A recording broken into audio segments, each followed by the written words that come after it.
안녕하십니까. 이바울 목사입니다. 지난 시간에 이어 윤석열과 요나의 표적에 대하여 살펴보겠습니다. 자, 그러면 요나는 왜 불순종했을까요? 이제 좀 더 근원적으로 살펴보기로 하겠습니다. 먼저 니느웨라는 도시의 역사적 배경을 살펴보겠습니다. 창세기 10장에 보면 노아의 후손들이 어떻게 세상에 번져갔는가가 잘 나오고 있습니다. 여러분, 창세기 10장은 매우 중요한 장입니다. 단순히 노아의 후손들의 족보를 기록해 놓은 장이 아닙니다. 이 기록 속에는 사탄의 후손들이 어떻게 침투하여 내려오고 있는가가 잘 드러나 있습니다. 창세기 10장 11절 12절을 보겠습니다. 그가 그 땅에서 아수르로 나아가 니느웨와 르호보딜과 갈라와 및 니느웨 사이의 레센, 이는 큰 성이라 큰 레센을 건축하였으며. 자, 이 말씀은 함의 첫째 아들 구서에 대한 기록입니다. 창세기 10장 8절로 9절입니다. 구서가 또 니므롯을 낳았으니 그는 세상에 처음 영걸이라. 그가 여호와 앞에서 특이한 사냥꾼이 되었으므로 속담에 이르기를 아무는 여호와 앞에 니므롯 같은 특이한 사냥꾼이로다 하더라.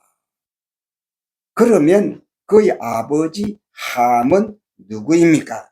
노아의 둘째 아들입니다.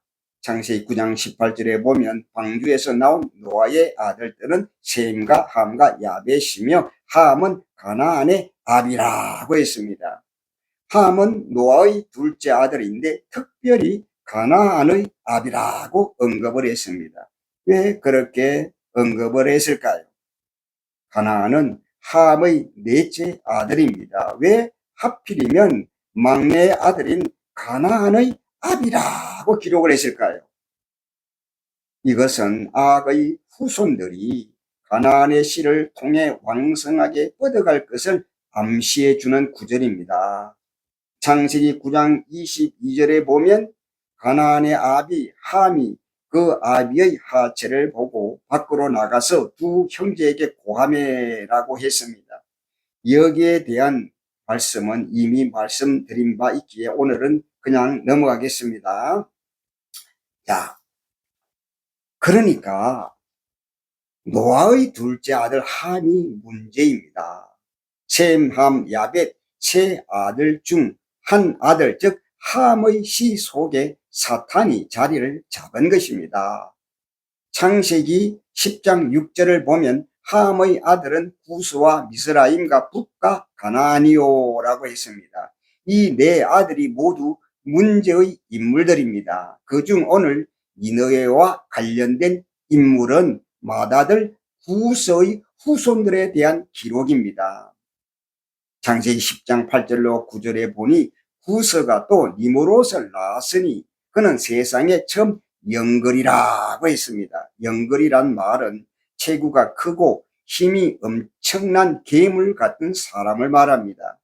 창세기 6장 4절에 보면 네피림이란 거인이 나옵니다. 당시에 땅에 네피림이 있었고 그 후에도 하나님의 아들들이 사람의 딸들을 취하여 자식을 낳았으니 그들이 용사라 고대의 유명한 사람이었더라.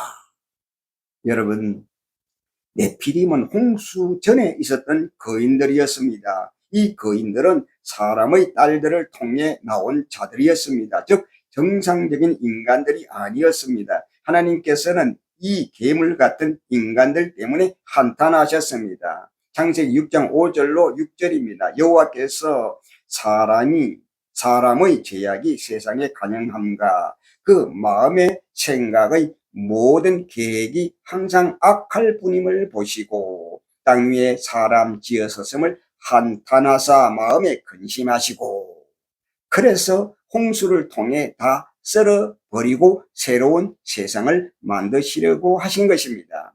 창세기 6장 7절입니다. 가라사대 나의 창조한 사람을 내가 지면에서 썰어버리되 사람으로부터 육축과 기는 것과 공중의 새까지 그리하리니 이는 내가 그것을 지어섰음을 한탄함이니라 하시니라. 그러니까 홍수를 통해 심판하려고 하신 것은 바로 네피림 같은 괴물들을 없애기 위해서입니다. 그들을 없애려고 하니까 어쩔 수 없이 온 세상을 물로 썰어버린 것입니다. 그리고 그 후 의인 노아의 후손들을 통하여 새로운 세상을 만드시려고 한 것입니다.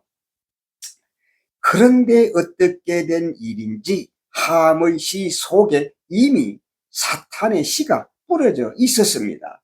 창세기 10장 8절입니다. 부서가 또 니므롯을 낳았으니 그는 세상에 처음 영걸이라고 했습니다. 여러분 참 이상하지 않습니까? 이미 네피림은 홍수 심판 때 다 사라졌습니다. 그런데 함의 맏아들 구소에게서 나타났습니다. 그래서 그런지 창세기 10장 8절은 이렇게 기록을 했습니다. 구서가 또 니므롯을 낳았으니 거기 7절에 보면 이미 구서의 5 아들이 나옵니다.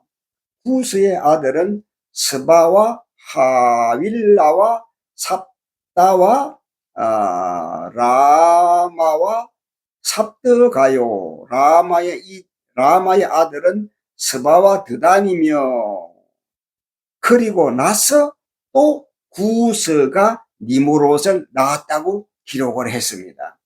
그냥 6째 아들로 등장한 것이 아니라 또 니므롯을 낳았다고 했습니다. 그리고 10장 9절에 보니 그가 여호와 앞에서 특이한 사냥꾼이 되었다고 했습니다. 여러분 여기 등장하는 사냥꾼이란 말이 어떤 의미가 있을까요? 그냥 등장하는 것이 그냥 등장하는 걸까요? 단순히 힘이 세다는 것을 나타내기 위함일까요? 성경의 많은 경우를 보면 우연히 대충 지나가는 말 같은데 그 속에 아주 중요한 비밀을 슬쩍 숨겨놓은 경우가 많습니다. 육적인 이야기를 하는 것 같은데 그 속에 아주 중요한 영적인 비밀을 감추어 놓았습니다. 여러분 창세기 25장 27절에 보면 이와 비슷한 이야기가 나옵니다. 그 아이들이 장성함에 에서는 익숙한 사냥꾼인 고로 들 사람이 되고 야곱은 종용한 사람인 고로 장막에 거하니 종용한 사람인 고로 장막에 거했다. 여러분 이 말씀이 예사로운 말씀일까요? 여기 등장하는 들 사람, 익숙한 사냥꾼 이런 말들이 예사로운 말씀들일까요? 아닙니다. 이미 야곱과 에서의 출생의 비밀에서 제가 이미 다뤘기 때문에 여기서는 그냥 넘어가겠습니다. 자, 여러분 에서는 하나님의 씨가 아니었습니다. 도적이었습니다. 장자의 자리를 가로채기 위해 침투한 녀석이었습니다. 영혼을 사냥하는 사냥꾼이었습니다. 그래서 사냥꾼이란 말이 등장하는 거예요. 자, 이제 다시 요나의 이야기로 돌아가겠습니다. 요나가 왜 니느웨로 가지 않으려고 했을까요? 왕하 19장 35절 37절에 보면 이 밤에 여호와의 사자가 나와서 아수르 진에서 군사 18만 5천을 친지라. 아침에 일찍이 일어나 보니 다 송장이 되었더라. 아수르 왕 사네립이 떠나 돌아가서 니느웨에 거하더니 그 신 니스록의 묘에 경배할 때에 아드람멜렉과 사라셀이 저를 칼로 쳐 죽이고 아라랏 땅으로 도망하며 그 아들 에살핫돈이 대신하여 왕이 되니라. 이 말씀에 의하면 아수르 왕 사네립은 그 아들에 의해 죽임을 당했음을 알 수 있습니다. 이건 히스기야 왕 시대 때에 나오는 그 이야기입니다. 자, 그리고 나홈서 1장 1절을 보니 니느웨에 대한 중한 경고, 곧 엘고서 사람 나훔의 묵시의 글이라. 자, 1장 2절입니다. 나홈서 1장 2절입니다. 여호와는 투기하시며 보복하시는 하나님이시니라. 여호와는 보복하시며 진노하시되 자기를 거스리는 자에게 보복하시며 자기를 대적하는 자에게 진노를 품으시며. 그 다음 스바냐 선지자가 또 외친 게 있습니다. 스바냐 12장 13절 15절입니다. 여호와가 북방을 향하여 여호와가 손을 펴서 아수르를 명하여 아수르를 멸하여 니느웨로 황무케 하여 사막같이 메마르게 하리니 각양 짐승이 그 가운데 때로 누울 것이며 방아와 고슴도치가 그 기둥 꼭대기에 깃들 것이며 창에서 울 것이며 그다음 문턱이 적막하리니 백향목으로 지은 것이 벗겨졌음이라. 이는 기쁜 성이라 염려 없이 거하며 심중에 이르기를 오직 나만 있고 나 외에는 다른 이가 없다 하더니 어찌 이같이 황무하여 덜 짐승의 엎드릴 곳이 되었는고. 지나가는 자마다 취소하여 손을 흔들리로다.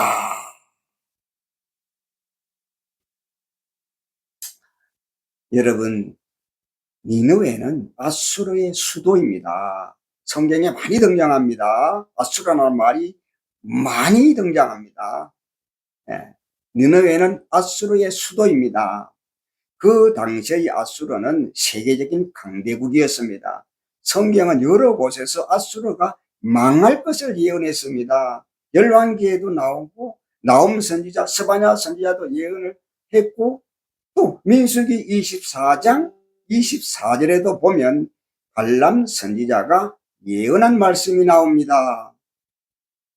오래전이죠 벌써. 기띔 해변에서 배들이 와서 아수르를 학대하며 에벨을 괴롭게 하리나마는 그도 멸망하리로다. 발람 선지자 시대는 한참 전인데 이미 그 발람 선지자가 이방 선지자인데도 이미 아수르에 대한 멸망을, 니느웨에 대한 멸망을 예언을 했습니다. 여러분, 요나가 이런 사실을 모를 리 있겠습니까? 그 후 실제로 아수르는 망했습니다. 일시적으로 회개하는 것 같았지만 그 순간뿐이었습니다. 이것이 니느웨에 대한 역사적 기록입니다. 여러분, 사랑하는 여러분, 우리는 순종의 사람 하면 아브라함을 기억하게 됩니다. 히브리서 12장 8절에 이렇게 말씀했습니다. 믿음으로 아브라함은 부르심을 받았을 때에 순종하여 장래 기업으로 받을 땅에 나아갈 때에 갈 바를 알지 못하고 나갔으며. 창세기 12장 1절입니다. 여호와께서 아브라함에게 이르시되 너는 너의 본토 친척 아비 집을 떠나 내가 네게 지시할 땅으로 가라. 4절에 보니 이에 아브라함이 여호와의 말씀을 쫓아갔고.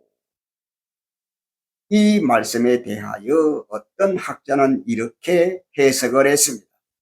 아브라함이 떠나고 싶어서 떠난 것이 아니라 그 당시에 가뭄이 들어 더 이상 머물고 싶어도 머물 수 없었기 때문에 어쩔 수 없이 떠났다고 했습니다. 그러니까 순종하고 싶어서 순종한 것이 아니라 순종하고 싶어서 순종하는 것이 아니라 그 당시에 가뭄이 들어 더 이상 머물고 싶어도 머물 수 없었기 때문에 어쩔 수 없이 떠났다고 해석을 했습니다. 그러니까 억지로 떠난 것입니다. 떠나고 싶어서 떠난 것이 아니라 억지로 떠난 것입니다. 견딜 수 없어서 떠났지만 중요한 것은 하나님은 이것을 순종한 것으로 인정해 주신 것입니다. 왜냐하면 하나님이 아브라함을 떠날 수밖에 없도록 하셨기 때문입니다. 그 가뭄을 주신 분이 하나님이십니다. 떠날 수밖에 없도록 몰아붙이신 겁니다. 말로만은 안 되니까. 여러분, 순종이란 꼭 우리가 자원해서 하는 것만은 아닙니다. 어떻게 보면 자원해서 하는 것보다 원치 않지만 어쩔 수 없이 하게 되는 경우가 더 많습니다. 진짜 순종은 내가 원해서 하는 순종보다 그분의 손에 끌려 억지로 밀려가거나 따라가는 경우입니다. 여러분, 우리 스스로가 할 수 있는 순종은 아주 얕은 단계입니다. 진짜 순종은 거부할 수 없어 강제로 끌려가서 산 재물이 되는 경우입니다. 우리 스스로는 할 수 없습니다. 죽고 싶어서 죽는 것이 아닙니다. 우리 모두는 피할 길이 있으면 피해갑니다. 피할 길이 없기에 죽음의 길, 순교자의 길을 걷게 됩니다.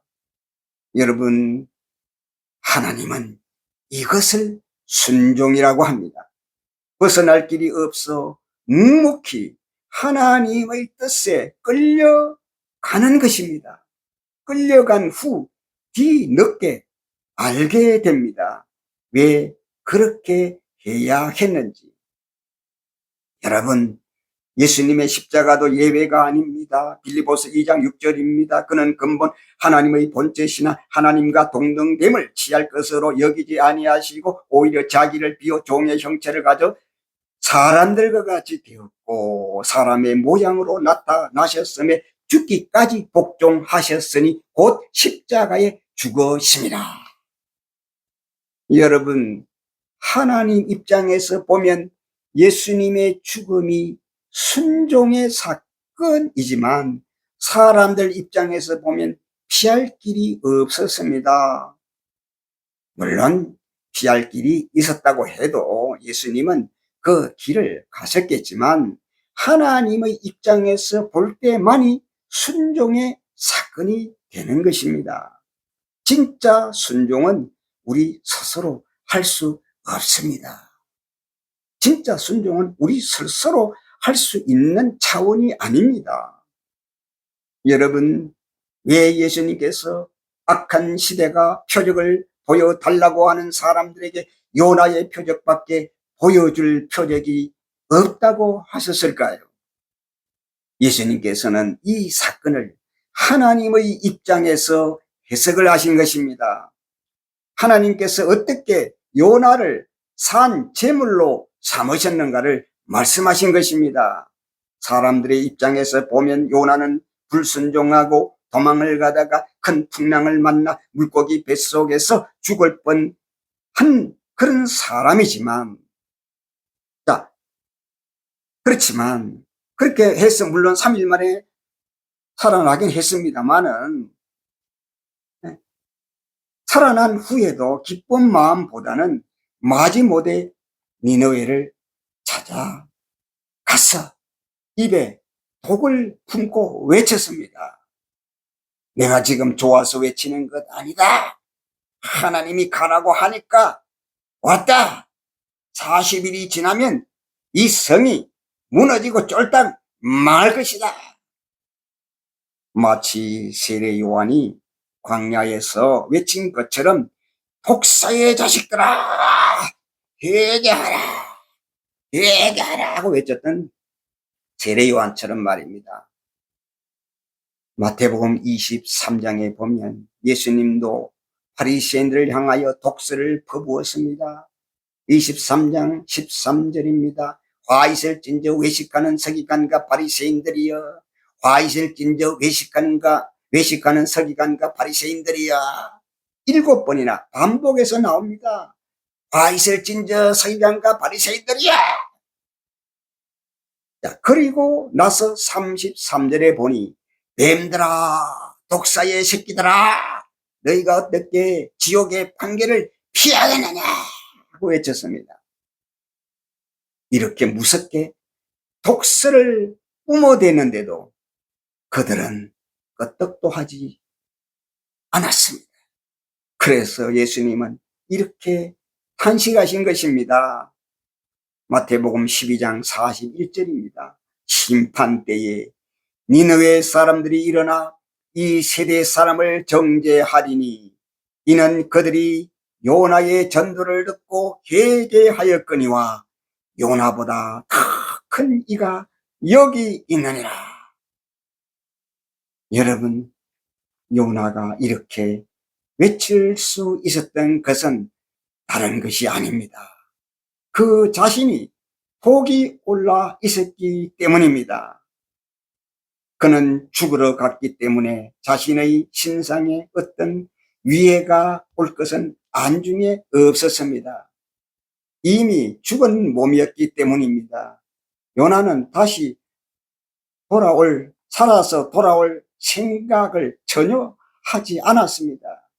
그들이 얼마나 부패하고 완악한 사람들이란 걸 너무 잘 알기 때문입니다. 여러분, 좋게 말을 해도 살아남지 못할 텐데 도끼를 품고 저주를 퍼부었습니다. 왜냐하면 어차피 자신은 죽을 몸이었기 때문입니다. 뭘 얻기 위해 간 것이 아닙니다. 자신을 던지기 위해 갔습니다. 그것도 원수들을 위해서 말입니다. 여러분, 독을 품은 자만이 그곳에 갈 수 있습니다. 죽음의 골짜기는 아무나 갈 수 있는 곳이 아닙니다. 그것은 스스로 순종할 수 있는 길이 아닙니다. 그들을 위해 죽으러 왔는데 뭘 못하겠습니까? 사랑하는 여러분, 우리에겐 왜 이런 외침이 없는 걸까요?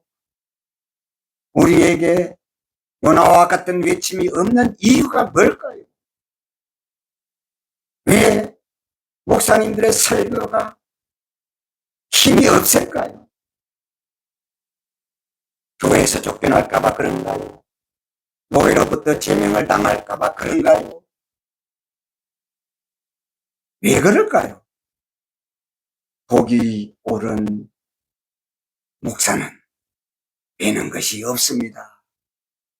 하나님의 사람은 복이 올라 있어야 됩니다. 사람의 눈치를 보며 타협하는 것, 이것을 성경은 불순종이라고 합니다.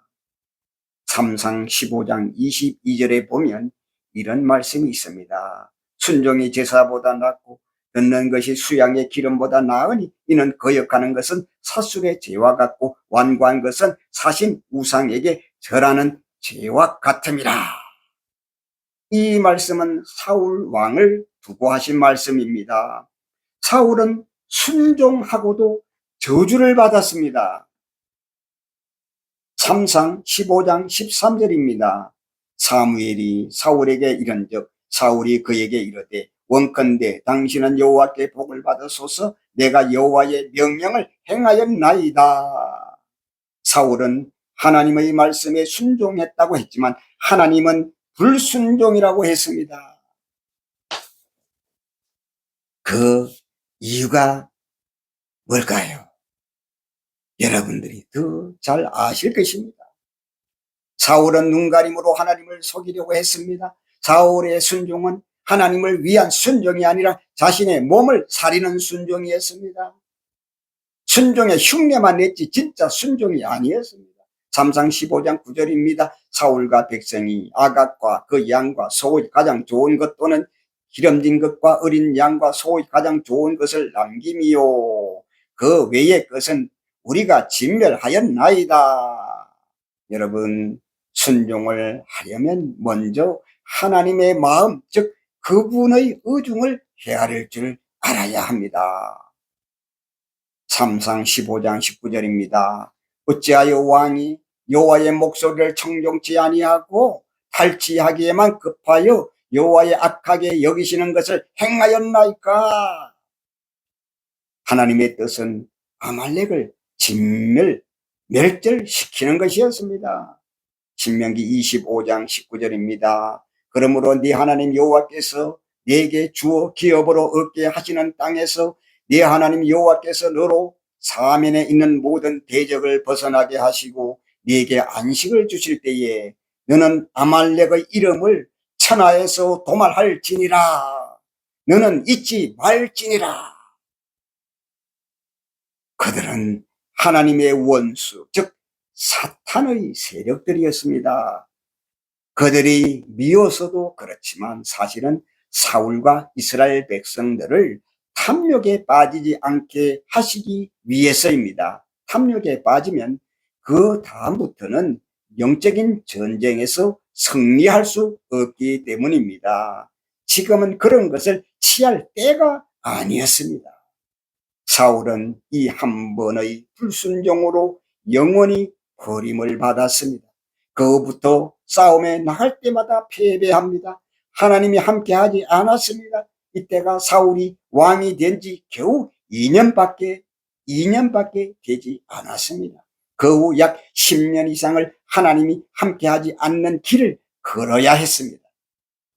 여러분, 순종 같은데 불순종이 있고 불순종 같지만 순종이 있습니다. 순종해야 할 것에는 순종하지 않고 순종해서는 안 될 것에 순종하는 사람이 있습니다. 사도행전 13장 22절입니다.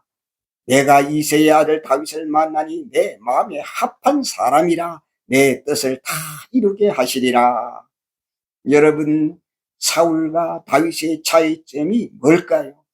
다윗은 하나님의 마음을 헤아릴 줄 아는 자였습니다. 특별히 뭘 잘해서가 아닙니다. 잘한 것을 따지면 사울이 훨씬 더 많았습니다. 그런데 하나님은 사울이 잘하면 잘할수록 더 미워하십니다.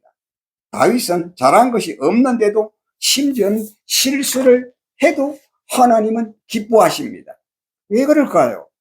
다윗은 하나님이 뭘 기뻐하시는지 알고 있었습니다. 늘 하나님 편에 서려고 했습니다. 그런데 사울은 하나님이 아닌 자신의 편에 있었습니다. 다윗은 하나님의 왕국을 세우려고 했는데 사울은 자신의 왕국을 세우려고 했습니다.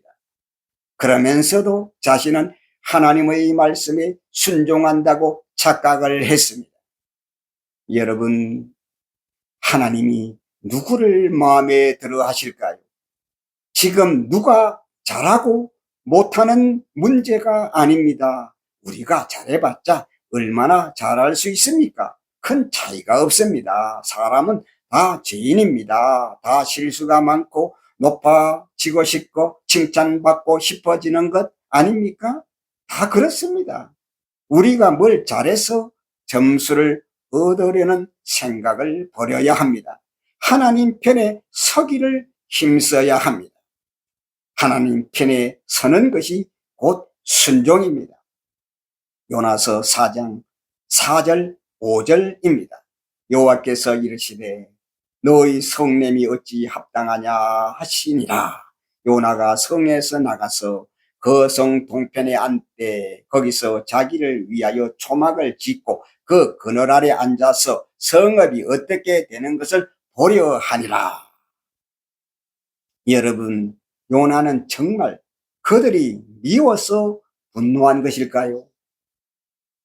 선지자의 사명은 죄를 책망하고 하나님의 심판을 선포하는 자입니다. 제사장은 그렇지 않습니다. 제사장은 죄에 대한 용서를 구하는 자이지만 선지자는 하나님의 위엄과 공의를 외치는 자입니다.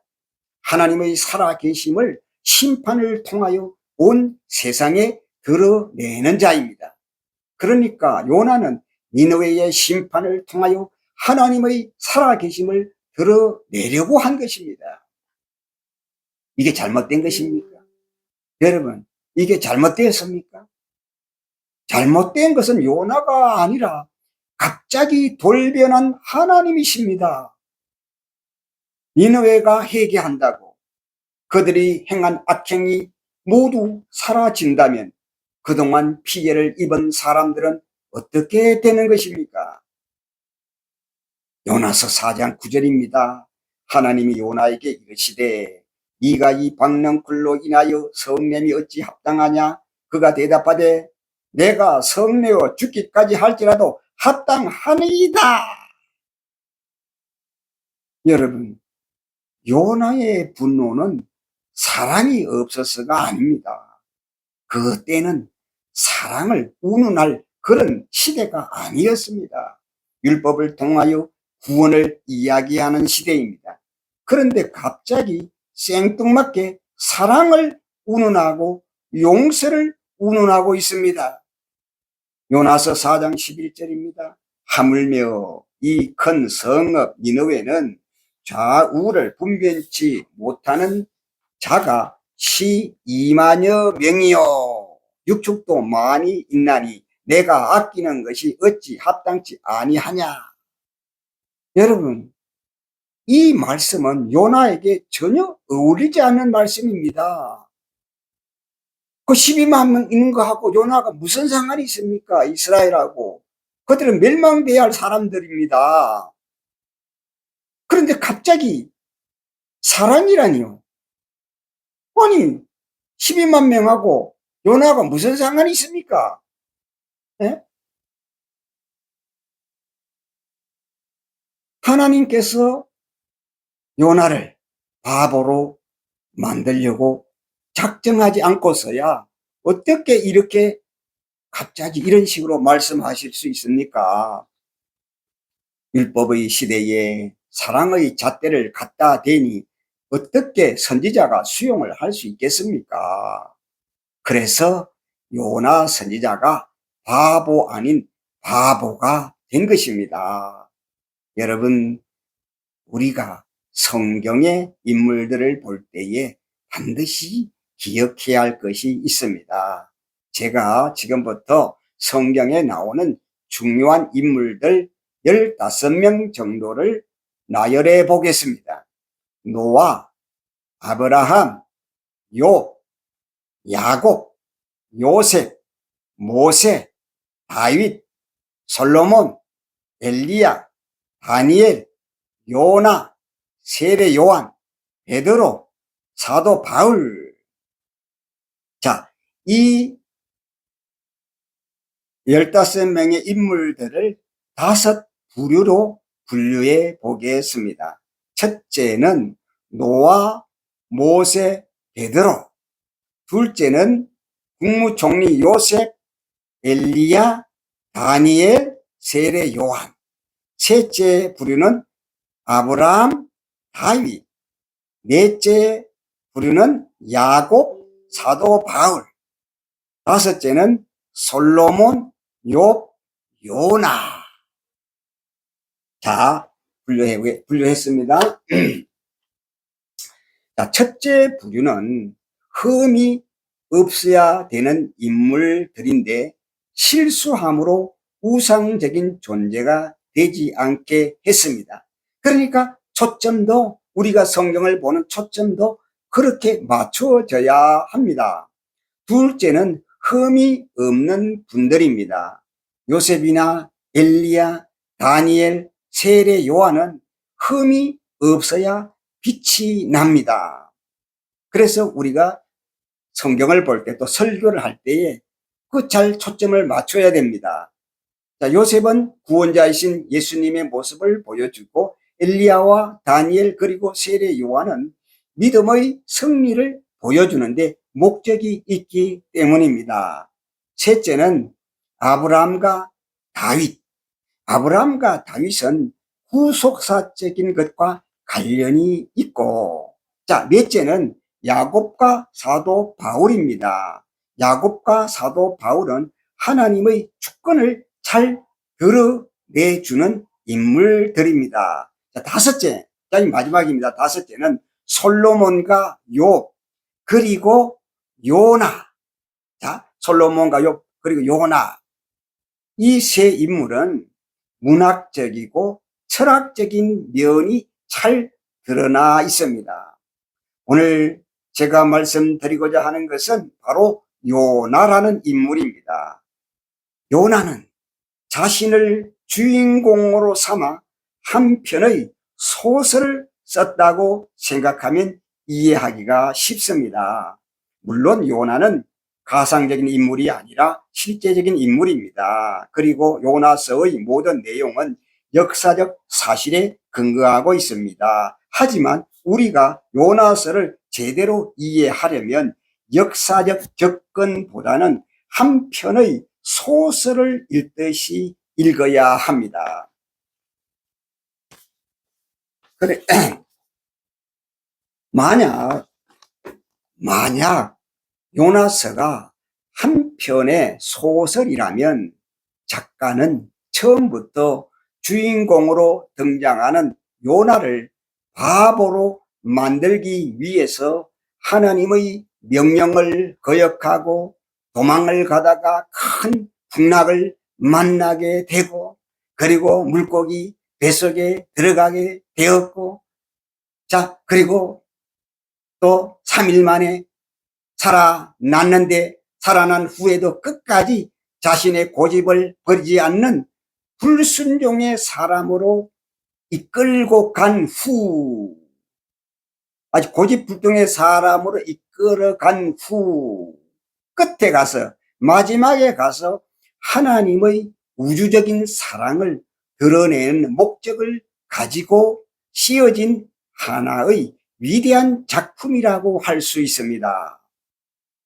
위대한 작품. 여러분, 하나님은 요나서를 통하여 당신의 우주적 사랑을 나타내고 계십니다.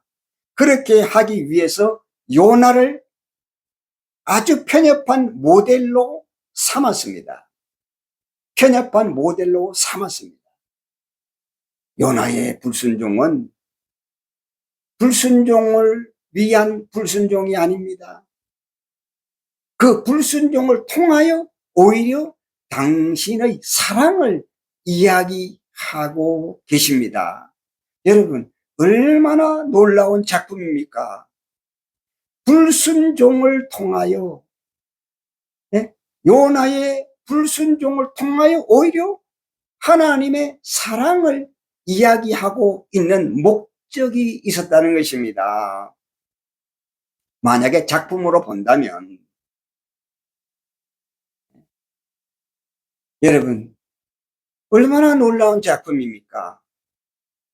만약 요나가 처음부터, 여러분과 제 생각처럼 처음부터 순종의 사람으로 사건이 전개되었다면, 요나가 처음부터 순종의 사건으로, 순종의 사람으로 사건이 전개되었다면 요나서가 기록될 필요가 있었겠습니까?